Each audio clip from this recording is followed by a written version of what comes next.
ஆன்மீக சந்திப்பில் நாம் இன்றைக்கி எதை பற்றி பார்க்க போகிறோம் அப்படின்னா, ரோஹிணி, உத்திரம், சுவாதி, அவிட்டம் இந்த 4 நட்சத்திரத்தில் பிறந்தவங்களுடைய வரன் எந்த ஜாதக அமைப்பு எப்படி இருக்கும், வர்றவங்களுடைய ஜாதக அமைப்பு எப்படி இருக்கும் அப்படின்றத தான் நம்ம பார்க்க போகிறோம்.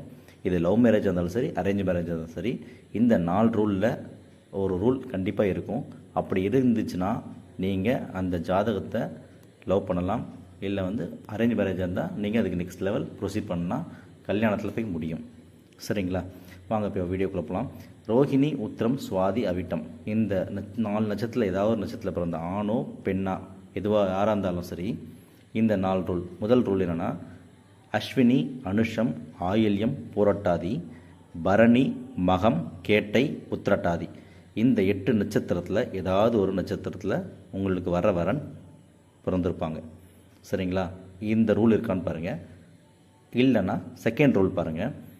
துலாம், கன்னி, மீனம் இந்த 3 லக்னத்தில் ஏதாவது ஒரு லக்னம் இருக்கும். துலாம் லக்னம், கன்னி லக்னம், மீன லக்னம் இந்த 3 லக்னத்தில் ஏதாவது ஒரு லக்னத்தை பிறந்திருப்பாங்க. சரிங்களா? இல்லைன்னா இந்த லக்னாதி வேறு லக்னமாக இருந்தால் அந்த லக்னாதிபதி துலாம் வீட்லேயோ, கன்னி வீட்லேயோ, மீன வீட்லேயோ இருப்பாங்க. சரிங்களா? இது 2வது ரூல். 3வது ரூல் என்னென்னு பார்த்தீங்கன்னா, லக்னத்திலேயே ராகு அல்லது கேது. ஓகேங்களா? அதே போல் லக்னாதிபதியோட ராகு, கேது இதில் ஏதாச்சும் ஒன்று. லக்னத்திலே ராகு அல்லது கேது இருக்கணும். இல்லைனா லக்னாதிபதியோட ராகு, கேது இருக்கணும். ஓகேங்களா? அதே போல் லக்னத்திலேயே சுக்கிரன் அல்லது லக்னாதிபதியோட சுக்கிரன், அதாவது லக்னத்தில் ராகு அல்லது கேது அல்லது சுக்கிரன் ஏதாச்சும் ஒன்று இருந்தாலும் ஓகே.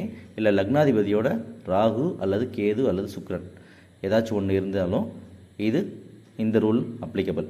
ஸோ 3 ரூல் முடிச்சிங்களா? 4வது ரூல் என்னென்னா, 1-6 சம்மந்தப்பட்டிருக்கணும், இல்லை 1-7 சம்மந்தப்பட்டிருக்கணும், இல்லை 1-12 சம்மந்தப்பட்டிருக்கணும். ஓகேங்களா?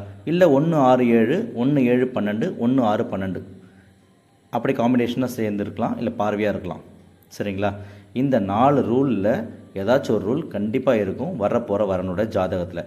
அதை பார்த்து நீங்கள் தெரிஞ்சுக்கலாம். இது மேரேஜ் லெவலில் நெக்ஸ்ட் லெவலில் போகும், இதை நம்ம ப்ரொசீட் பண்ணலாம் அப்படின்னு சொல்லிட்டு நீங்கள் அப்ரோச் பண்ண ஆரம்பிக்கலாம் அவங்கள. சரிங்களா?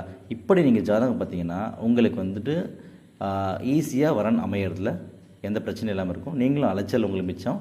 இப்படி பார்த்துக்கோங்க. நீங்கள் பொருத்தம் இதை மட்டும் பார்த்து பண்ணாதீங்க தயவு செஞ்சு. உங்களுக்கு இந்த பார்வை, இந்த லக்னம் இதெல்லாம் தெரியலனா கீழே டிஸ்கிரிப்ஷனில் இருக்க நம்பர் என்னை காண்டாக்ட் பண்ணுங்கள். நான் உங்களுக்கு கண்டிப்பாக ஹெல்ப் பண்ணுறேன். நன்றி, வணக்கம். இந்த வீடியோ உங்களுக்கு பிடிச்சா லைக் பண்ணுங்கள், ஷேர் பண்ணுங்கள். நம்ம மறக்காமல் உங்கள் ஃப்ரெண்ட்ஸோடைய சர்க்கிளில் இந்த நட்சத்திரத்தில் இருக்கவங்களுக்கு யாருக்கும் வேணும்னா அவங்களுக்கு தயவுசெய்து ஹெல்ப் பண்ணுங்கள். நன்றி, வணக்கம்.